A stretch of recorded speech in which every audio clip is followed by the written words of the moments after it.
जय भारत। नमस्कार। आज एक नए वीडियो के साथ ऑन डिमांड प्रैक्टिकल के बारे में नॉलेज देने के लिए आया हूं, जिसमें हम आज बात करेंगे इनऑर्गेनिक प्रैक्टिकल के बारे में। आपके प्रैक्टिकल में इनऑर्गेनिक केमिस्ट्री का एक साल्ट दिया जाता है। जो साल्ट जो होता है वह साल्ट स्पेशली एनालिसिस करना होता है आपको। इसका 8 मार्क्स वेटेज है। 8 मार्क्स इसका वेटेज है। तो 8 मार्क्स आपको इस पर निर्धारित होते हैं। वाइवा में बहुत सारे क्वेश्चन इससे बनते हैं। तो इनऑर्गेनिक साल्ट एनालिसिस को क्वालिटेटिव एनालिसिस भी कहते हैं। Qualitative analysis, qualitative analysis of salt. तो सबसे पहले आप समझिए कि साल्ट क्या है। साल्ट क्या होता है, साल्ट के बारे में। साल्ट को हिंदी में लवण बोलते हैं। जैसे अगर हम बात करें साल्ट की, तो साल्ट आपने सुना होगा NaCl।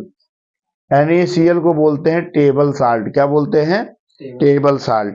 टेबल साल्ट बोलते हैं खाने वाला नमक। इसको तोड़ेंगे तो Na पॉजिटिव और Cl निगेटिव में टूट जाता है। कब तोड़ते हैं? इसमें डालते हैं वाटर, पानी डालते हैं तो ये टूट जाता है। तो ये टूट जाता है Na पॉजिटिव Cl निगेटिव में टूट जाता है। ये आपको मालूम होगा, कंफर्म है। ऐसे दूसरा साल्ट अगर ले लें CuSO4, जिसका नाम है ब्यूबिट्राल बोलते हैं, नीला थोथा।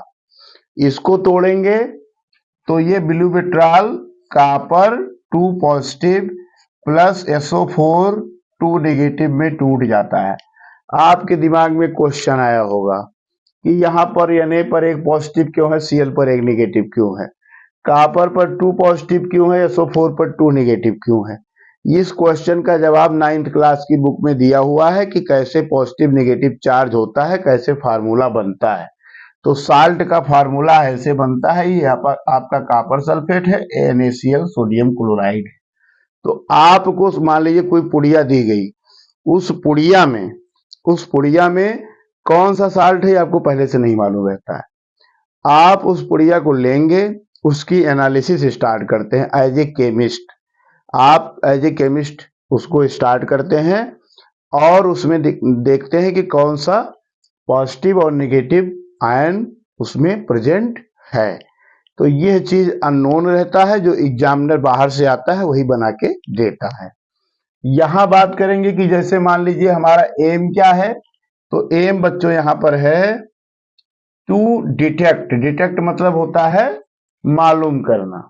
To detect one cation. देखो यहां पर लिख दिया वन कैटायन। देखो यहां कैटायन आया है एक, इसमें भी एक कैटायन आया है। And one anion. एनायन का मतलब हो गया नेगेटिव वाला पार्ट। तो ये हो गया आपका कैटायन और ये भी क्या हो गया, कैटायन। और ये क्या हो गया, एनायन। ये भी क्या हो गया, एनायन। तो यहां पर तो हमने लिख दिया, हमको नोन था कि ये साल्ट है, लेकिन वहां पर आपको मालूम नहीं रहता है। तो आपको पता लगाना रहता है कि कौन सा पॉजिटिव आयन हमारे पुड़िया में प्रेजेंट है, कौन सा नेगेटिव आयन प्रेजेंट है। कैसे पुड़िया बनाई जाती है? 4-5 पुड़िया बनाई जाएगी, ABCD, और एक आपको टोकरी में दे दिया जाता है कि आप आओ लाइन से उठाओ ले जाओ। अब किस्मत आपकी कौन सी पुड़िया आपको मिलती है। फिर आपको A मिला कि B मिला कि C मिला कि D मिला।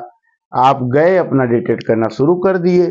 डिटेक्ट करने के बाद में उसी को आपको प्रैक्टिकल कॉपी पे लिखना होता है, उसी पर वाइबा होता है। तो आज हम ये सीखेंगे कि उस कैटायन और एनायन को कैसे डिटेक्ट करते हैं। वो मेथडोलॉजी इस प्रैक्टिकल में हम सीखने जा रहे हैं। तो एम हमको पता चल गया, एम के बारे में हम लोग क्लियर हो गए। अब बात करते हैं कि जो एनालिसिस होती है, यहां पर लिखा है क्वालिटेटिव एनालिसिस। कौन सी क्वालिटेटिव एनालिसिस होती है? तो क्वालिटेटिव एनालिसिस में कैटायन जो होता है और एनायन जो होता है, इन दोनों का नाम दिया गया है। प्रैक्टिकल की बुक आप देखेंगे, हमारे पास प्रैक्टिकल की बुक है, ये प्रैक्टिकल मैनुअल है और दूसरा हमारे पास एक प्रैक्टिकल की बुक है, ये लेबोरेटरी मैनुअल है।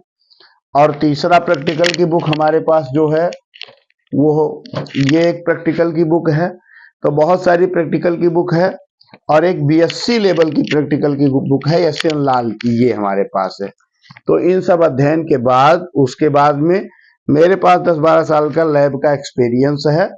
उसके बाद मैं इन चीजों को आज बताने जा रहा हूँ, अपना एक्सपीरियंस शेयर करने जा रहा हूँ, उसको आप लोग समझिएगा। तो जो कैटायन होता है इसका नाम होता है बेसिक रेडिकल। क्या होता है? Basic radical. नाम आ गया, देखो भाई, अभी तक सिर्फ आप कैटायन जानते थे, अब नाम क्या हो गया? Basic radical. और एनायन का नाम हो जाएगा एसिडिक रेडिकल। Acidic radical. तो आपको क्या फाइंड आउट करना है? बेसिक रेडिकल और एसिडिक रेडिकल। तो बेसिक रेडिकल और एसिडिक रेडिकल नाम हो गया। कैटायन को बेसिक रेडिकल कहेंगे, एनायन को एसिडिक रेडिकल कहेंगे। ये आपको मालूम हो गया। पुड़िया में अभी आपको नहीं पता है कि क्या है, लेकिन आप काम करना शुरू कर दिए, पुड़िया आपके हाथ में आ गई। तो एनालिसिस कैसे करते हैं? जो एनालिसिस होती है हमारी, एनालिसिस, क्वालिटेटिव एनालिसिस जो होती है, तो इसमें हम क्या करते हैं? दो टाइप की एनालिसिस, एक माक्रो लेवल की, एक माइक्रो लेवल की। माक्रो का मतलब होता है ज्यादा अमाउंट, भारी अमाउंट, ज्यादा हमने ले लिया। कितना ग्राम ले लिया? 1 ग्राम से लेकर के 2 ग्राम, आधा ग्राम आपने ले लिया साल्ट। वैसे आपको 3-4 ग्राम का साल्ट मिलेगा कम से कम, पुड़िया में 4 या 5 ग्राम रहेगा। ठीक, तो आपने उसमें से 1 ग्राम ले लिया, आधा ग्राम ले लिया, और 10 ml आपने क्या ले लिया? 10 ml पानी ले लिया। तो एक तरीका आपको माक्रो लेवल का है। और माइक्रो का मतलब होता है बहुत छोटे लेवल पे डिटेक्ट करना, यानी बहुत कम आप साल्ट ले रहे हैं। आपने साल्ट कितना लिया? 0.05 ग्राम, बहुत कम, मतलब कि 1/20, 1/20 ग्राम आपने लिया, 0.05 ग्राम। और पानी कितना लिया? 1 ml वाटर। ये ml क्या ले रहे हैं? वाटर ले रहे हैं। एक टेस्ट ट्यूब आपके पास होती है लैब में, ऐसे इस टाइप की, इसको बोलते हैं टेस्ट ट्यूब। क्या बोलते हैं? टेस्ट ट्यूब बोलते हैं। ठीक बच्चे? और इस टेस्ट ट्यूब में आपने थोड़ा सा साल्ट डाल दिया ऐसे। साल्ट डालने के बाद में इसी में आपने वाटर ऐड किया, साल्ट डाला, और साल्ट के बाद में इसमें पानी लिया। लेकिन नॉर्मल पानी आप नहीं लेंगे, प्रैक्टिकल में हमेशा कौन सा पानी लेंगे? Distilled water. कौन सा वाटर लेंगे? Distilled water. डिस्टिल्ड वाटर में हम प्रैक्टिकल करेंगे, क्योंकि आपका प्रैक्टिकल एकदम सही लेवल पे आना चाहिए। तो इसमें आपने पानी ले लिया, मान लीजिए 5 ml या 10 ml पानी ले लिया। फिर जरूरत अगर पड़ी तो आपके पास होता है कि एक स्प्रिट लैंप होता है ऐसे, तो स्प्रिट लैंप से आप इसको क्या करेंगे? हीट करेंगे। हीट करेंगे, मान लीजिए डिजॉल्व नहीं हुआ, पहले हिला के सेक करके देखेंगे, नहीं डिजॉल्व हुआ तो इसको गर्म करेंगे। गर्म करेंगे तो ये डिजॉल्व हो जाएगा, यहाँ पर ये साल्ट वाटर में क्या हो जाएगा? डिजॉल्व हो जाएगा। डिजॉल्व का मतलब हो गया घुल जाना, घुल जाएगा। घुल जाएगा, घुल जाने के बाद में कहानी आगे शुरू होती है। खैर, छोटे लेवल पे करना है कि बड़े लेवल पे करना है? छोटे लेवल पे करना है तो हम टेस्ट ट्यूब लेंगे, यानी माइक्रो लेवल के लिए टेस्ट ट्यूब यूज करेंगे। और माक्रो के लिए हम लेंगे बॉइलिंग ट्यूब। क्या लेंगे? Boiling tube. बॉइलिंग ट्यूब क्या होती है भैया? ये भी नई बात आप सुन रहे हैं।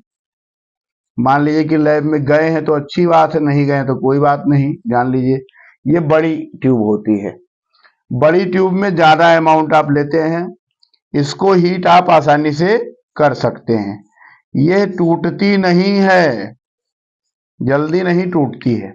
लेकिन यहां आप ध्यान रखिएगा, जब भी टेस्ट ट्यूब को आप हीट कर रहे हैं तो आपके पास जो है टेस्ट ट्यूब होल्डर होना जरूरी है। एक टेस्ट ट्यूब होल्डर होता है जिससे इसको पकड़ते हैं ऐसे, एक टेस्ट ट्यूब होल्डर होता है, टेस्ट ट्यूब होल्डर होगा आपके पास। होल्डर से आप इसको पकड़ लेंगे। फिर हीट करेंगे, डिजॉल्व हो जाएगा, उसके बाद कहानी शुरू होगी। तो एनालिसिस आपको दो लेवल पे करना होता है, या तो माइक्रो लेवल पर या तो मैक्रो लेवल पर। साल्ट कम दिया गया है तो माइक्रो लेवल पर करेंगे, साल्ट ज्यादा दिया गया है तो मैक्रो लेवल पे करेंगे। आपके लैब में बहुत सारे साल्ट प्रेजेंट होते हैं, उसी में से एग्जामिनर कोई 4-5 साल्ट सेलेक्ट करता है, उसी की पुड़िया बनाता है, बच्चों में वितरित करता है। बच्चों को पता करना होता है, जिसे कहते हैं लुका छुपी का खेल खेलना, कि हमने क्या दिया, तुम इसको जानो और पहचानो और निकालो कि आपको ये चीज आता है कि नहीं आता है।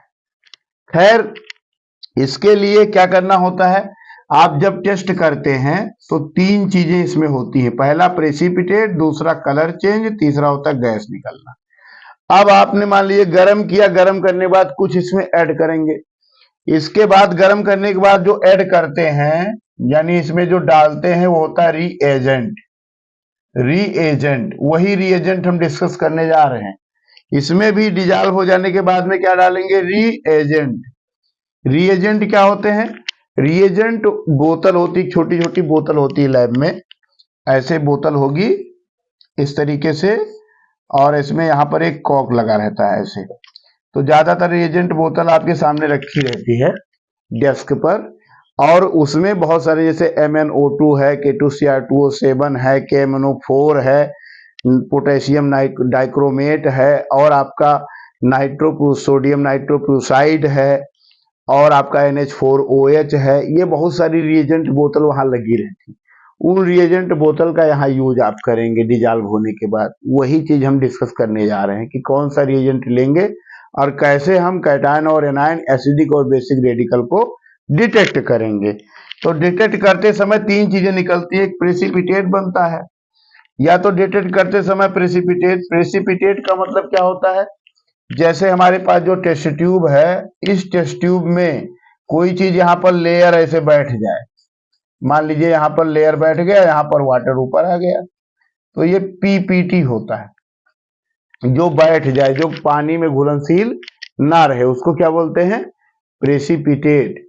यानी वो चीज वहां पर अवक्षापित हो गया, वहीं पर वो बैठ गया। मतलब चूना जैसे होता है, चूना को घुला देते हैं तो रात भर के लिए रख दीजिए, तो सुबह पानी ऊपर होता है, चूना नीचे होता है, और जो नीचे होता है वह प्रेसिपिटेट होता है। तो प्रेसिपिटेट एकदम क्लियर हो गया होगा कि व्हाट इज प्रेसिपिटेट, आपसे एग्जामिनर पूछ सकता है। दूसरी चीज ये होती है कलर चेंज होना, या तो प्रेसिपिटेट बनेगा ए रिएजेंट यूज करने के बाद, या तो अगर प्रेसिपिटेट नहीं बना तो जो हमारा टेस्ट ट्यूब है, इसमें जो वाटर है, हमारे पास वाटर है प्लस साल्ट है प्लस तीसरा क्या है, रिएजेंट है, यही ना बताए हैं, तीसरा हमारा रिएजेंट है। तो इसमें कलर कोई आ जाएगा, कलर में भी जो कलर आएगा वो कलर हमारा ब्लू हो सकता है, येलो हो सकता है, ब्लैक हो सकता है, जितने भी कलर पॉसिबल है, पिंक हो सकता है। मतलब केमिस्ट्री बड़ी रंग बिरंगी है। केमिस्ट्री की शुरुआत जो है कलर को लेकर के ही हुई थी, किसी लेक्चर में आपको बताएंगे, और आज भी लोग कलर को लेकर के बहुत प्रभावित रहते हैं। तो बड़ा कलरफुल चीजें आती, बच्चों को बहुत पसंद आता है, और जैसे ही कलर चेंज होता है बच्चा खुश होकर ले जाता है, टीचर को दिखाता है, सर देखिए ये कलर आ गया, मेरा ये कंपाउंड आ गया। ये कलर ऑटोमेटिक बदलता है, ऐसे ही कलरलेस से कलर आ जाता है टेस्ट ट्यूब में, बड़ा अच्छा लगता है। और तीसरी जो होती है उसे, जिसको बी बोल दें, तो सी हमारा जो होता है गैस निकलना, कि उसमें हमने क्या यूज किया, साल्ट और वाटर, साल्ट और वाटर हमने यूज किया, और वाटर के बाद में उसमें क्या डाला, रिएजेंट, तो कोई गैस यहां से निकलेगी भैया। 3 तरीके से पता चलता है कि कौन सा साल्ट है। अब कोई हमारा कैटायन एनायन ऐसा है जो प्रेसिपिटेट देता है, कोई कैटायन एनायन ऐसा है जो कलर चेंज करता है, कोई कैटायन एनायन ऐसा है कि जो क्या करता है बच्चों, कि जो गैस निकालता है, गैस निकलेगी कोई। और गैस, एक सड़े अंडे की गैस निकलती है, सड़े अंडे की गैस किसकी होती है, सल्फाइड की होती है। ऐसे ही कोई गैस ऐसी निकलेगी, सबको एकदम बिल्कुल पंजेंट स्मेल आ जाएगी, पूरा लैब में हाहाकार मच जाएगा। कभी कभी ऐसा होता है कि बड़ी खुशी वाली गैस निकलती है। तो ये प्रैक्टिकल्स जो होते हैं, खास करके क्वालिटेटिव एनालिसिस, बहुत ही मजेदार होते हैं, बहुत ही इंटरेस्टिंग होते हैं। और केमिस्ट्री में अगर आपने प्रैक्टिकल नहीं किया, थियरी से पढ़ा, तो समझ लीजिए आप आधा चीज भूल गए, आधा चीज आपने मिस कर दिया लाइफ का। तो बहुत ही इंटरेस्टिंग पॉइंट है जिसको हम यहाँ डिस्कस करने जा रहे हैं। अब टेस्ट हमारे कैसे होते हैं, यहाँ पर ए और बी दो टाइप के टेस्ट होते हैं। पहले प्रिलिमिनरी टेस्ट होता है, प्राथमिक टेस्ट जिसको बोलते हैं, पहले लेवल पर डिटेक्ट करना। हमको ये पता चला, दूर से हमने आपको देखा कि ये अमन है, या हमने देख लिया कि ये ऋतिक है, या हमने देख लिया अमित है, या अंकित है, हमने ऐसे देख लिया कि कौन है। अब कंफर्म तो नहीं हो पा रहा है, तो कंफर्म करने के लिए क्या करेंगे, चश्मा ना लगाएंगे, चश्मा लगा के देखेंगे कि ये लड़का कौन सा है भाई।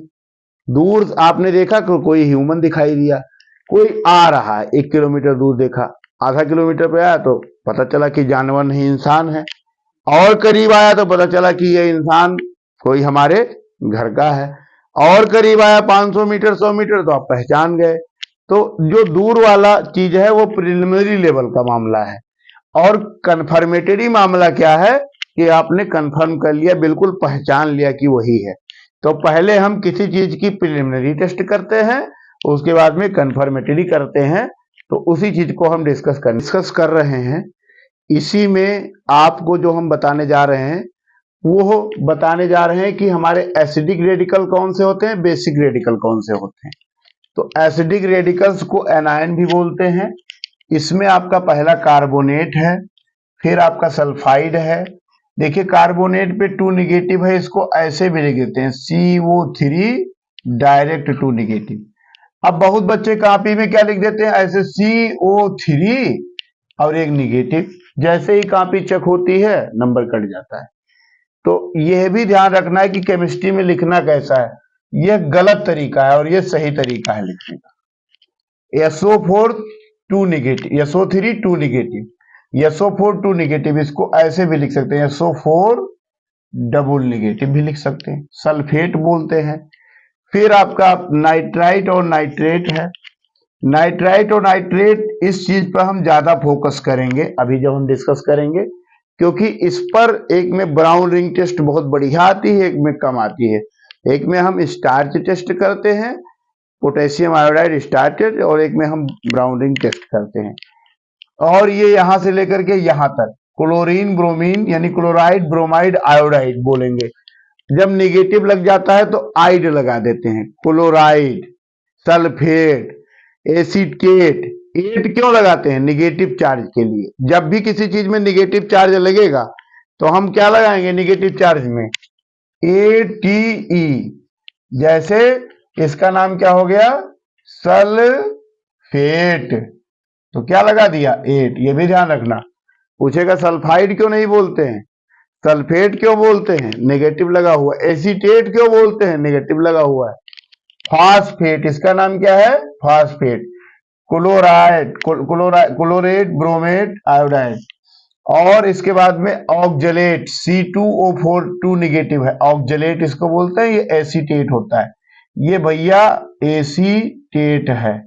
भैया आपको मैं जो जो स्टार लगा दे रहा हूं समझ लो एग्जाम में आने वाला है।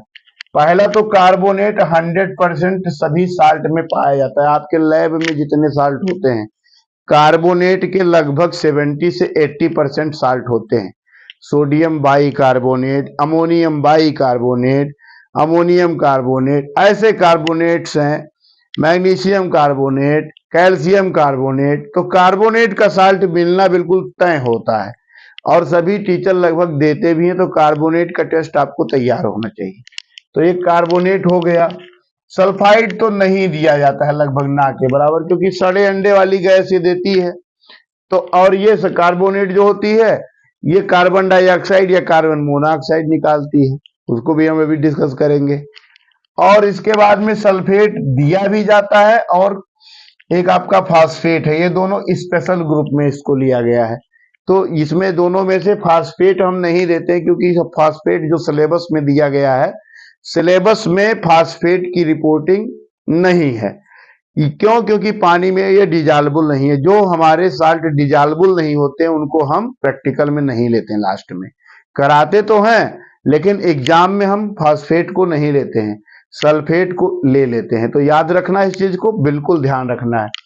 उसके बाद में एसीटेट को भी लिया जाता है। एसीटेट, लेड एसीटेट ले लेगा, लेड का रहेगा और एसीटेट रहेगा। लेड एसीटेट ले लिया तो यहां से आप देख लीजिए कहाँ कहीं लेड लिखा होगा, यहाँ लेड है, एक लेड पाया जाएगा, एक एसीटेट पाया जाएगा। तो साल्ट आप बनाना चाह रहे हैं तो एक इसमें से लीजिए, एक इसमें से लीजिए, तुरंत साल्ट बन के तैयार हो जाएगा। ठीक है, तो बहुत आसान है। अब यहां पर देखिए, ये हो गया आपका एसिडिक रेडिकल। एसिडिक रेडिकल के बारे में कुछ कुछ हम जान गए, क्या एसिडिक रेडिकल कौन कौन से होते हैं। इसके बाद में बेसिक रेडिकल। बेसिक रेडिकल को कैटायन भी बोलते हैं भैया। ये आपका Pb2 पॉजिटिव है, ये कॉपर 2 पॉजिटिव है। ये नहीं लिया जाता है कभी भी क्रॉस। क्यों नहीं लिया जाता है? इसका कारण ये है क्योंकि ये कलरफुल होता है। कॉपर ब्लू कलर का होता है भैया। जब देख करके आप जान जाओगे कि ये ब्लू कलर है, पहचान जाओगे, तो क्या टेस्ट करोगे? खाक। तो इसलिए हम कॉपर को, कॉपर सल्फेट को हम टेस्ट में कभी इन्वॉल्व नहीं करते हैं। कोई भी कलरफुल कंपाउंड है उसको इन्वॉल्व नहीं करते हैं। हम बता देंगे कौन कौन से कलरफुल कंपाउंड हैं जो यूज नहीं होते हैं। तो वाइवा में क्वेश्चन पूछ लेता है कभी कभी कि कौन से कंपाउंड से जिनको हम नहीं लेते हैं टेस्ट में, क्यों नहीं लेते हैं। एल्यूमिनियम है, एस है, एल्यूमिनियम लिया जाता है भाई। आयरन भी नहीं लेते हैं क्योंकि आयरन का कलर आपको पता है भी ब्लैक कलर का ही देगा। उसके बाद में एमएन है, निकिल है। निकिल को कभी कभी ले लेते हैं क्योंकि निकिल डीएमजी के साथ बढ़िया रिएक्शन करता है। डीएमजी, डीएमजी आप कोऑर्डिनेशन कंपाउंड में पढ़ते हैं। कोऑर्डिनेशन कंपाउंड आपका इनऑर्गेनिक का बहुत बढ़िया चैप्टर है और कोऑर्डिनेशन कंपाउंड का डबल साल्ट है, डाई मेथिल ग्लाइकजाइम इसको बोलते हैं। अब बहुत ही इंपॉर्टेंट है, डीएमजी का कभी कभी पूरा नाम भी पूछ लेता है एग्जामिनर आपसे कि डीएमजी क्या है और डीएमजी कहाँ यूज होता है। तो निकिल के टेस्ट में यूज होता है, डीएमजी को डाई मेथिल ग्लाइकजाइम भी बोलते हैं। उसके बाद में कोबाल्ट है, कैल्शियम, कैल्शियम ये लिया जाता है। उसके बाद स्ट्रांसियम, ये सब ना के बराबर। बेरियम खूब लिया जाता है भैया, स्टार बना दे रहा हूं। एल्यूमिनियम है आपका, पीबी भी लिया जाता है और बेरियम है और NH4 पॉजिटिव लिया जाता है। तो एक आपका ये अंडरलाइन हमने कर दिया अमोनियम, एक आपका बेरियम, एक आपका पीबी यानी लेड और एक आपका निकिल हो गया। ये सब कंपाउंड ऐसे हैं जो सिलेक्ट कर लिया। तो 1, 2, 3 और 4 पढ़ेंगे तो हम सब, लेकिन 4 पे स्पेशली फोकस करेंगे क्योंकि आपके एग्जामिनर में इसमें से 4 में से मिल सकता है। यहां भी अंडरलाइन कर देते हैं, कार्बोनेट हो सकता है आपके एग्जाम में, सल्फेट हो सकता है, एसीटेट हो सकता है और क्लोराइड हो सकता है। क्लोराइड हो सकता है, आयोडाइड, तो ये सब कलर, और इन दोनों में से कोई एक होगा। लेकिन ये नाइट्रेट जो है ज्यादा, नाइट्राइट के चांस कम होते हैं, नाइट्रेट के ज्यादा होते हैं। तो ये ब्राउन रिंग टेस्ट देता है, तो इस पे डबल ट्रिपल स्टार बना लीजिए, ये बहुत इंपॉर्टेंट है, खूब इस पूछा जाता है। इसके बाद में हम आते हैं कि कौन कौन से मटेरियल इस प्रैक्टिकल में हम यूज करते हैं। तो इसमें एक मटेरियल है बॉइलिंग ट्यूब, हमने पहले ही बताया। बॉइलिंग ट्यूब थोड़ी हार्ड होती है, बड़ी सी होती है, ऐसे मोटी सी होती है। इसको हम खूब बढ़िया बॉयल कर सकते हैं, ज्यादा अमाउंट में इसमें हम सब्सटेंस यानी साल्ट ले सकते हैं और ये कभी भी ज्यादा टूटती नहीं है। एक चीज प्रैक्टिकल के समय याद रखिएगा, जब भी प्रैक्टिकल कीजिएगा तो जब भी टेस्ट ट्यूब आप ले रहे हैं, मान लीजिए ऐसे टेस्ट ट्यूब आपने पकड़ा है, तो टेस्ट ट्यूब का मुंह अपने तरफ नहीं रखिएगा, नहीं तो वो अगर उछाल मारेगी, कोई गैस निकलेगी तो चेहरा खराब हो सकता है। दूसरी चीज, अपने दोस्त की तरफ भी नहीं रखना, उसके भी ये साथ ही हो सकता है। और दुश्मन तो कोई होता ही नहीं क्लास में, तो ये ध्यान रखना कि हमेशा अपोजिट में रखना कि किसी का नुकसान ना हो। उसके बाद में दूसरा है होल्डर। होल्डर ये होता है जिससे इसको हम पकड़ते हैं फंसा करके, तो इसमें यहाँ पर एक लकड़ी टाइप का लगा रहता है और ये जो है आयरन का होता है, तो इससे क्लिप लगी रहती है, उससे हम फंसा लेते हैं। और इसके बाद में टेस्ट ट्यूब यानी बॉइलिंग ट्यूब की छोटी बहन टेस्ट ट्यूब हो जाएगी। बॉइलिंग ट्यूब की छोटी बहन क्या हो जाएगी? टेस्ट ट्यूब हो जाएगी। फिल्टर पेपर तो आपको पता ही होगा, जिससे चीजों को छाना जाता है, तो फिल्टरेट करते हैं चीजों को छानने के लिए। और रिएजेंट बोतल, बहुत सारे रिएजेंट होते हैं, हमने पहले ही बताया अभी कि आपका magnesium dioxide, KMnO4, K2Cr2O7, sodium nitrochloride, ऐसे बहुत सारे एजेंट रखे रहते हैं जिनकी सहायता से DMG है, जिनकी सहायता से हम टेस्ट को फॉरवर्ड करते हैं। तो आप चीजों को धीरे धीरे समझते। इसी क्रम में आगे बढ़ते हुए हम बात कर लेते हैं कि प्रिलिमिनरी टेस्ट क्या होते हैं, यानी प्राथमिक टेस्ट क्या होते हैं। प्राथमिक टेस्ट क्या होते हैं, प्राथमिक परीक्षण हम कैसे करते हैं। तो प्राथमिक परीक्षण हम सबसे पहले जो बात करेंगे, हम एसिडिक रेडिकल्स का करते हैं। सबसे पहले किसका करते हैं? एसिडिक रेडिकल्स का करते हैं। इसका करेंगे एसिडिक रेडिकल्स का। एसिडिक रेडिकल्स क्या होते हैं? जिन पर निगेटिव चार्ज होता है। क्या होता है? निगेटिव चार्ज होता है। याद करने के लिए बहुत आसान है। जैसे एसिडिक रेडिकल हमने लिखा है यहां पर एसीटेट। एसीटेट से क्या बनता है? Acetic acid. तो एसीटेट एसिटिक एसिड से आया है, तो ये एसिटिक रेडिकल हो गया। यहां पर सल्फेट लिखा है, सल्फ्यूरिक एसिड से आया है, तो इसलिए एसिडिक रेडिकल हो गया। एसिड से जो जनरेट हो वो एसिडिक रेडिकल, अब बेस से जो जनरेट हो वो बेसिक रेडिकल। बहुत आसान है समझना, ठीक है। तो HCl से, हाइड्रोक्लोरिक एसिड से Cl आया है, तो ये भी एसिडिक रेडिकल हो गया। आ गया समझ में? तो नेगेटिव चार्ज जनरेट होगा एसिड से, तो एसिडिक रेडिकल्स जो होते हैं नेगेटिव चार्ज होते हैं। तो एसिडिक रेडिकल्स के जो प्राइमरी टेस्ट हैं उसको हम तीन भाग में बांट सकते हैं। पार्ट ए, पहले हम टेस्ट करते हैं डाइल्यूट H2SO4। H2SO4 का नाम क्या है? Sulphuric acid. Sulphuric acid, sulphuric acid. भैया सल्फ्यूरिक एसिड सबसे खतरनाक एसिड होता है। चेहरा यही खराब करता है, हाथ भी यही खराब करता है, जला देता है। और आपके देश की जो इकोनॉमी है वो सल्फ्यूरिक एसिड पर ही डिपेंड करती है। क्यों? क्योंकि सल्फ्यूरिक एसिड को बैटरी में डाला जाता है और बैटरी से इन्वर्टर चलता है और इन्वर्टर से आपका ट्रक चलता है, मोटर्स चलते हैं और इन्वर्टर से बहुत सारी चीजें चलती हैं। तो इसलिए अगर सल्फ्यूरिक एसिड की कमी हो जाए देश में तो देश की इकोनॉमी से ठप हो जाएगी। इसलिए बच्चों सल्फ्यूरिक एसिड को बहुत ध्यान से समझना है। और सल्फ्यूरिक एसिड कैसे बनाते हैं? कॉन्टेक्ट प्रोसेस से बनाते हैं। खैर यहां पर हम उसकी बात नहीं करेंगे। तो पहले हम टेस्ट करेंगे A, dilute sulphuric acid. Dilute sulphuric acid क्या होता है? कंसंट्रेट सल्फ्यूरिक एसिड को हम पानी में मिलाते हैं। पानी पहले लेंगे, पानी में थोड़ा सा एसिड डालेंगे। बच्चों 10th क्लास का एक क्वेश्चन आपने पढ़ा होगा कि एसिड में पानी क्यों नहीं मिलाते? क्योंकि एक्सोथर्मिक रिएक्शन होता है। तो हम पानी में एसिड मिलाते हैं। क्यों? क्योंकि पानी में जब एसिड मिलाएंगे तो जो हीट निकलेगी तो बोतल नहीं टूटेगा। पानी ज्यादा होगा, एसिड कम होगा। अब एसिड में पानी मिलाओगे तो एसिड ज्यादा होगा, पानी कम होगा, तो ब्लास्ट हो सकता है। तो ये भी वाइवा का क्वेश्चन पूछा जा सकता है। तो कंसंट्रेट एसिड को हम क्या करते हैं? डाइल्यूट पानी मिला के करते हैं। तो ए परीक्षण हम किससे करेंगे? डाइल्यूट सल्फ्यूरिक एसिड से। और बी हम करेंगे कंसंट्रेट सल्फ्यूरिक एसिड से।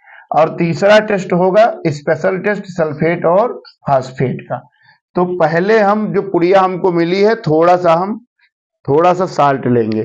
थोड़ा सा साल्ट लेने के बाद में उस साल्ट को हम टेस्ट ट्यूब में डालेंगे। कितने ग्राम? 1-2 ग्राम। 2 ml पानी ले लेंगे।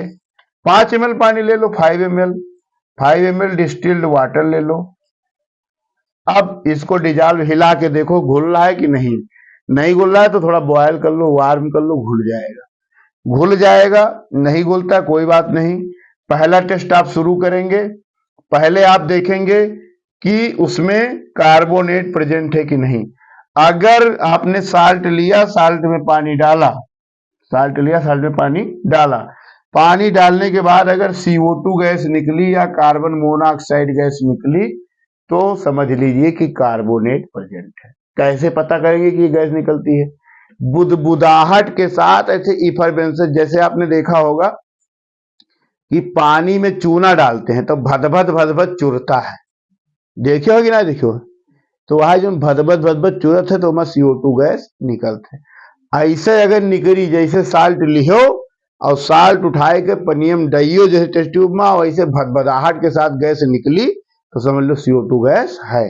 कंफर्म करे खातिर सबसे पहले का करे पड़ी है खातिर, ये के लिए आप कहें जलती हुई तीली ले जाओगे तो बुझ जाएगी। CO2 जो होती है जलती हुई तीली को बुझा दे। दूसरी चीज, उस CO2 को अगर कहीं आपने किसी मतलब मैग्नीशियम क्लोराइड या कैल्शियम क्लोराइड उसमें आप डालते हैं तो मिल्की हो जाता, दूधिया हो जाता है पानी। तो इसलिए ये आप CO2 गैस इफरबेंसेज मतलब बुदबुदाहट के साथ ये निकलती है, बुदबुदाहट के साथ। तो पहले कंफर्म हो जाता है, पहले यही पता कर लेते हैं। सबसे पहले एसिडिक और बेसिक में क्या हम परीक्षण करेंगे? एसिडिक करेंगे। और एसिडिक में सबसे पहले क्या हम करेंगे? कार्बोनेट का। कार्बोनेट को टेस्ट करने के लिए क्या करेंगे? साल्ट लेंगे, वाटर लेंगे, उसमें डाइल्यूट HCl डालेंगे, डाइल्यूट H2SO4 डालेंगे, क्योंकि इधर जितना भी है डाइल्यूट H2SO4 वाला टेस्ट है ये लेफ्ट साइड वाला। उसके बाद में अगर मान लीजिए कि ये नहीं निकला तो अभी साल्ट खत्म नहीं करना है। मान लीजिए निकल आया तो अच्छी बात, तो आप बेसिक पे भाग जाएंगे, समझ लीजिए एसिडिक आपका कंफर्म हो गया, बहुत आप आसानी से निपट गए। अगर ये नहीं निकला तो दूसरा टेस्ट आप करेंगे, ये पता करेंगे कि ये नहीं है, अब ये नहीं मिला तो इसमें जाएंगे। तो सल्फाइड के लिए क्या होता है कि आपने साल्ट लिया, साल्ट में थोड़ा सा पानी डाला, पानी डालने के बाद में, इसीलिए साल्ट ज्यादा नहीं खर्च करते हैं क्योंकि 5-10 ग्राम मिला है आपको, 1 ग्राम आधा ग्राम आप लीजिए, थोड़ा पानी डालिए, गर्म कीजिए, उसके बाद में डाइल्यूट H2SO4 डालिए, ये फेंक देंगे इसको। ये अगर मिला तो फेंक देंगे, नहीं मिला तो फेंक देंगे। फिर से थोड़ा सा साल्ट लेंगे, पानी लेंगे, पानी लेने के बाद में डाइल्यूट H2SO4 डालेंगे। अगर यहां पर सड़े अंडे वाली गैस निकलती है, सड़े अंडे वाली गैस, रोजन स्मेल आती है, सड़े अंडे की गैस निकलती है, पूरा लैब महक जाएगा, पूरा एकदम लगेगा कि अरे क्या आ गया, कौन सी गैस आ गई, तो समझ लीजिए कि ये आपका सल्फाइड कंफर्म हो गया। फिर सल्फाइड का कंफर्मेशन टेस्ट करेंगे, अभी हम प्राथमिक परीक्षण कर रहे हैं, ठीक। उसके बाद में सल्फाइड क्या होता है और सल्फाइड क्या होता है, एग्जामिनर पूछ लेता है। फाइड लगा हुआ है तो S2 निगेटिव है, अब फाइट लगा हुआ है तो SO3 2 निगेटिव। तो फाइट और फाइट जरूर याद रखना, फार्मूला बच्चे नहीं लिख पाते, बता भी नहीं पाते, ये वाइवा का क्वेश्चन बनता है बढ़िया। तो इसमें SO2 गैस निकलती है, ये भी कंफर्म करेंगे। तो ये पहला तो डाइल्यूट H2SO4 के साथ टेस्ट हम कर रहे हैं, ए वाला पार्ट एसिडिक रेडिकल का। इसमें आप देख रहे होंगे कि सब गैसें निकल रही हैं, हर चीज गैस से पता हो रहा है। भैया टेस्ट ट्यूब ले रहे हैं, टेस्ट ट्यूब में थोड़ा साल्ट डाल रहे हैं, साल्ट के बाद डाइल्यूट H2SO4 डाल रहे हैं, एसिड डाइल्यूट डालते हैं, और जैसे डालते हैं वैसे कोई ना कोई गैस निकल रही। अब अगर ये इतनी गैस नहीं, मान लीजिए कि कार्बन डाइऑक्साइड नहीं निकली, सड़े अंडे वाली गैस नहीं निकली, SO2 गैस नहीं निकली, तो फिर NO2 गैस निकलेगी। अब NO2 गैस का मतलब नाइट्राइट होगा, क्या होगा? नाइट्राइट होगा। तो बेटा एक चीज याद रखना, नाइट्राइट और कंसंट्रेट के साथ हम करते हैं नाइट्रेट का टेस्ट। तो नाइट्राइट और नाइट्रेट इन दोनों में से एक पूछा जाता है एग्जाम में, ये नाइट्रेट का करते हैं, लेकिन नाइट्रेट हमेशा पूछा जाता है क्योंकि ये ब्राउन रिंग टेस्ट देता है। तो नाइट्राइट और नाइट्रेट का फार्मूला आपसे पूछ लेता है, तो नाइट्राइट है तो NO2 1 निगेटिव, और नाइट्रेट है तो NO3 1 निगेटिव। तो कई बार बच्चे नाइट्राइट और नाइट्रेट का फार्मूला नहीं लिख पाते। वाइवा का एक बढ़िया क्वेश्चन बनता है, 1 नंबर का क्वेश्चन है, सल्फाइड लिखो, सल्फेट लिखो, सल्फाइड लिखो, सल्फाइड लिखो, सल्फाइड लिखो, सल्फेट लिखो, तीनों बोल दिया। लो, सल्फाइड का फार्मूला S2 निगेटिव, सल्फाइड का SO3 निगेटिव, और सल्फेट का SO3 निगेटिव, SO4 2 निगेटिव। तीनों याद कर लेना कि फार्मूला क्या है, क्योंकि वाइवा का क्वेश्चन बढ़िया बनता है। अब ये अगर नाइट्राइट है तो हमने थोड़ा सा साल्ट लिया, साल्ट में डाइल्यूट H2SO4 डाला, पानी डाला, गर्म किया। अगर पंजेंट स्मेल आती है, बहुत तीक्ष्ण, पंजेंट मतलब क्या होता है? तीक्ष्ण, भैया हिंदी बहुत दिन हो गया पढ़े, तीक्ष्ण गंध आती है, तीक्ष्ण गंध मतलब कि नाक में सीधे घुसेगी और मस्तिष्क में आ जाएगी, छींक आ जाएगी, आपको फटाक से छींक आएगी, समझ लो क्या है, आपका नाइट्राइट है। अगर इसमें से कोई गैस नहीं निकली, डायलूट H2SO4 का इस्तेमाल आपने कर लिया, इसका भी टेस्ट कर लिया, इसका भी कर लिया, इसका भी कर लिया, सबका कर लिया, तो समझ लीजिए कि अब आपको दूसरा टेस्ट करना पड़ेगा। आपका साल्ट जो दिया है एग्जामिनर वो कंसंट्रेट H2SO4 में से हो सकता है। तो इधर वाला जब आपने टेस्ट कर लिया तो ये वाला आप ऐसे चाहें तो ऐसे मिटा सकते हैं कि ये टेस्ट में से निकल आया तो आप सौभाग्यशाली हैं, और नहीं निकला तो आप मेहनती हैं, स्ट्रगल से आगे बढ़ेंगे। दूसरा टेस्ट स्टार्ट कीजिए, आप साइंटिस्ट हैं, आप केमिस्ट हैं, डोंट वरी, काम शुरू कीजिए। फिर आप लीजिए टेस्ट ट्यूब, टेस्ट ट्यूब में थोड़ा सा क्या लेंगे, साल्ट लेंगे, 1 चुटकी 1 ग्राम साल्ट में, फिर क्या लेंगे, वाटर, वाटर के बाद में आप क्या डालेंगे, डाइल्यूट तो हमने इस्तेमाल कर लिया, अब आप कंसंट्रेट H2SO4 इस्तेमाल करेंगे, ये यूज करेंगे। ये जब यूज करेंगे तो पहला आपका क्लोराइड का टेस्ट आता है। अगर क्लोराइड प्रेजेंट होगा तो क्लोराइड जो प्रेजेंट होगा तो AgNO3 के साथ में AgCl बनाएगा, व्हाइट प्रेसिपिटेट दे देगा। तो सोडियम AgNO3 मतलब कि आपका AgCl बन रहा है, AgCl का PPT व्हाइट PPT देता है, व्हाइट PPT देता है, तो समझ लीजिए क्लोराइड है। क्लोराइड की गंध भी थोड़ी सी खतरनाक होती है। उसके बाद में अगर आपका जो है ये भी नहीं प्रेजेंट है तो टेस्ट ट्यूब फिर साफ कर लेंगे, दूसरी टेस्ट ट्यूब लीजिए, अब फिर टेस्ट ट्यूब में फिर यही सारी चीज डालिए। आप सोचे कि साल्ट आपको 1 के पुड़िया मिला है, वो आप काम करते जा रहे हैं, अब साल्ट आपका खत्म हो रहा है, साल्ट खत्म होते जा रहा है, अब काम बढ़ता जा रहा है। नाइट्रेट पे आइए, ये मिलने के चांस होते हैं। अगर कार्बोनेट नहीं मिला है इस ग्रुप में से, डाइल्यूट H2SO4 ग्रुप से, तो कंसंट्रेट H2SO4 से नाइट्रेट जरूर होगा। तो नाइट्रेट अगर है तो जैसे इतना आपने डाला, यहां पर एक बढ़िया कलर आया, क्या आया, कलर, कैसा कलर आ गया, रेडिश कलर आ गया, रेड टाइप का, इतना बढ़िया कलर आता है रेडिश कि लड़के लड़कियां सब खुश हो जाते हैं, गुरुजी मेरा आ गया, देखो ये आ गया, ये आ गया, टेस्ट आ गया। जैसे टेस्ट आता है तो समझ लीजिए कि आपका उसमें नाइट्रेट प्रेजेंट है, और नाइट्रेट अगर प्रेजेंट है तो फिर आप कंफर्मेटरी टेस्ट करेंगे, और कंफर्मेटरी टेस्ट से आप कंफर्म कर लेंगे कि ब्राउन रिंग टेस्ट बन रही कि नहीं। ब्राउन रिंग टेस्ट क्या होती है कि आप इसमें थोड़ा सा यही चीज जो आपके पास आया है रेडिश, इसी में आप HNO3 डालिए, HNO3 के बाद में मतलब नाइट्रिक एसिड, नाइट्रिक एसिड के बाद में इसी में थोड़ा सा क्या डालेंगे बताइए, जैसे आपने नाइट्रिक एसिड डाला, और नाइट्रिक एसिड में आप फ्रेशली प्रिपेयर्ड FeSO4 डालेंगे। फ्रेशली प्रिपेयर्ड मतलब ताजा बना हुआ, ये ताजा बना हुआ आप डालेंगे, भूरे कलर का होता है, हमने खूब लैब में बनवा के रखवा देता हूं, मैं प्रैक्टिकल से पहले ही रखवा देता हूं, क्योंकि ये मैं देता ही देता हूं। तो ये जैसे ही आप डालेंगे वैसे इसको हीट करेंगे, इतना डालने के बाद रिएक्शन थोड़ा होगा, गर्म करना पड़ता है, बच्चा पढ़ता थोड़ा ना है, उसको जबरदस्ती मार के पढ़ाना पड़ता है, ठीक है, उस पर टेम्परेचर प्रेशर देना पड़ता है। तो जब इसको हीट करेंगे, जब हीट करेंगे, जैसे हीट होगा, अरे हीट होने के बाद में बड़ा मजा आता है, एक यहाँ छल्ला बन जाता है, और वो छल्ला बनेगा, ऐसे छल्ला बन के बाहर जाएगा, फिर छल्ला बनेगा, फिर बाहर जाएगा, फिर छल्ला बनेगा, जैसे हीट करे जाएंगे ऐसे छल्ले निकलेंगे। अरे ऐसे छल्ले पहले हीट करेंगे, पहला छल्ला निकल के बाहर चला गया, टेस्ट ट्यूब के बाहर उबाल मार के चला गया, जैसे दाल उबाल मारती है, ऐसे चाय उबाल मारती है, ऐसे छल्ले के साथ उबाल मारेगा, बड़ा अच्छा लगता है देखने में। और छल्ले बच्चे लड़के लड़कियां उस छल्ले को खूब देखते हैं, अरे ये देखो हमारे नाइट क्या आ गया, नाइट्रेट आ गया, ब्राउन रिंग टेस्ट, और यही रिंग बनती है जो ब्राउन कलर की रिंग बनती है, इसी को BRT या ब्राउन रिंग टेस्ट कहते हैं।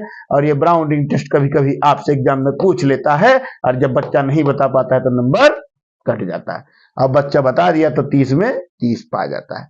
तो ये किसके लिए होता है, कब होता है, कैसे होता है, ये चीज हमने यहाँ पर डिस्कस किया। अब अगर मान लीजिए यह भी नहीं है तो फिर टेस्ट ट्यूब आप साफ करेंगे, फिर एक चुटकी लेंगे, फिर आप कंसंट्रेट डालेंगे, फिर आप कंसंट्रेट डालेंगे H2SO4, फिर आप देखेंगे कि उसमें रेडिश ब्राउन कलर का पंजेंट स्मेल आ रहा है कि नहीं, तीक्ष्ण गंध आ रही कि नहीं। अगर रेडिश ब्राउन कलर की, लाल भूरे कलर की बहुत ही अच्छी गंध आ रही है, महक आ रही, स्मेल आ रही है, मन खुश हो जा रहा है, खुशनुमा माहौल हो जा रहा है, समझ जाइए ब्रोमाइड प्रेजेंट है। अगर ब्रोमाइड नहीं है तो फिर टेस्ट ट्यूब साफ कीजिए, फिर वही एक चुटकी लीजिए, फिर वही काम कीजिए, फिर आप देखिए वॉयलेट कलर का कलर आ रहा है। क्या आपने डाला? साल्ट, साल्ट में वाटर, वाटर में कंसंट्रेटेड H2SO4 और गर्म किया, गर्म करने के बाद वॉयलेट कलर का कलर आ गया। वॉयलेट, वॉयलेट आ गया तो क्या है? आयोडाइड है। आयोडाइड का तो कंफर्म वॉयलेट कलर आ जाता है खट से।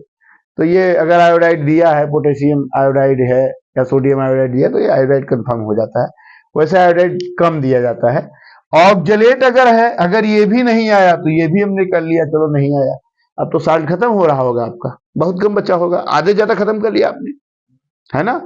अब जिसका निकल आया वो तो भाग्यशाली है, नहीं निकल आया वो और भाग्यशाली है। अब ऑक्जेलेट का करते हैं। ऑक्जेलेट में क्या करेंगे? आपने साल्ट लिया, साल्ट में थोड़ा सा क्या डाला? पानी, पानी में कंसंट्रेटेड H2SO4 और उसको गर्म किया। गर्म करने के बाद में वही फॉर्मेंस से, कौन वाली जो चूने में निकली थी, बुदबुदाहट के साथ निकली, CO2 निकली बुदबुदाहट के साथ। और जैसे बुदबुदाहट के साथ CO2 निकलती है, वो कौन सी गैस है जो जलती हुई तीली को बुझा देती है? Carbon dioxide. Yes, carbon dioxide, correct answer. और वही कार्बन डाइऑक्साइड गैस जो होती है, अरे भैया इसको तो ऐसे भी समझ सकते हो, जैसे जलती हुई तीली को ऐसे फूकोगे बुझ जाती है। कार्बन डाइऑक्साइड तो हम छोड़ते हैं ना मुंह से, तभी ना बुझती है, तो वही ना चीज है। अरे बहुत बहुत आसान है, केमिस्ट्री बड़ी इंटरेस्टिंग है। तो या तो कार्बन मोनोऑक्साइड निकलेगी, जहरीली गैस होती, भट्ठे वाली, चिमनी वाली गैस, ये चिमनी वाली गैस होती है, या तो कार्बन डाइऑक्साइड, तो ऑक्जेलेट प्रेजेंट है। फिर अगर इसको हम कंफर्म करेंगे कि ये है कि नहीं। एसीटेट पे आके हम रुक जा रहे हैं, ये बहुत इंपॉर्टेंट है बच्चों।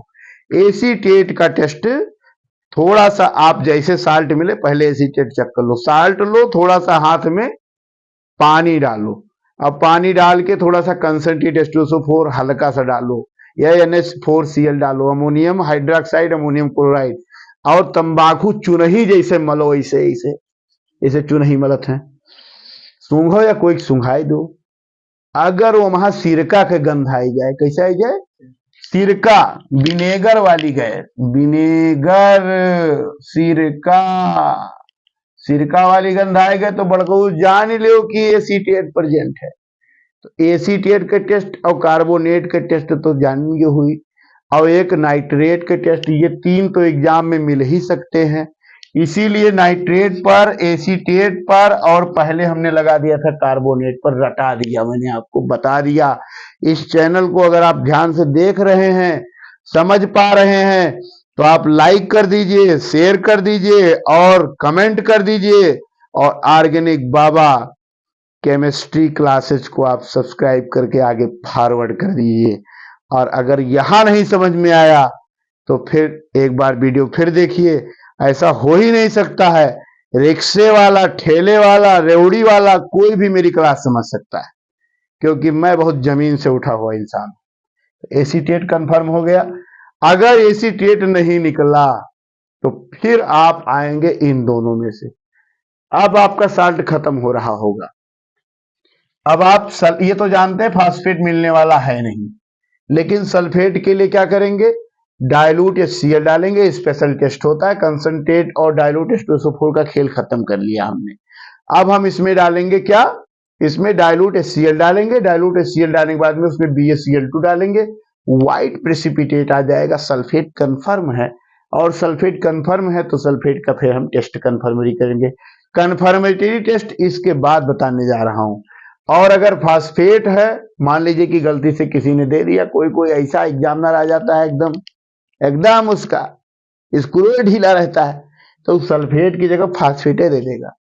और फास्फेट अगर दे दिया, सल्फेट भी मिल सकता है एग्जाम में, तो फास्फेट के लिए साल्ट लेंगे, साल्ट में नाइट्रिक एसिड, उसको हम बॉयल करेंगे, अमोनियम मॉलिब्डेनेट डालते हैं। अमोनियम मॉलिब्डेनेट रिएजेंट होता है और येलो कलर का प्रेसिपिटेट आता है, तो समझ लीजिए फास्फेट आपका प्रेजेंट है। तो बच्चे आपसे क्वेश्चन पूछा है कि पहला जो ग्रुप है डाइल्यूट HCl के साथ में गैस निकलती थी, आपने देखा CO2 gas, H2S gas, NO2 gas, HCl gas, ये सब गैस निकलती थी किसमें? फर्स्ट वाले ग्रुप में। सेकंड वाले में कलर्ड निकला और तीसरे वाले में प्रेसिपिटेट आ रहा है। तो बहुत आसान है, इसको समझने के लिए वीडियो को बार बार पॉज करके देखिए, समझिए। नहीं समझ में आ रहा है तो बताइए, हम कन्फर्मिटी टेस्ट के बारे में डिस्कस करेंगे नेक्स्ट वीडियो में।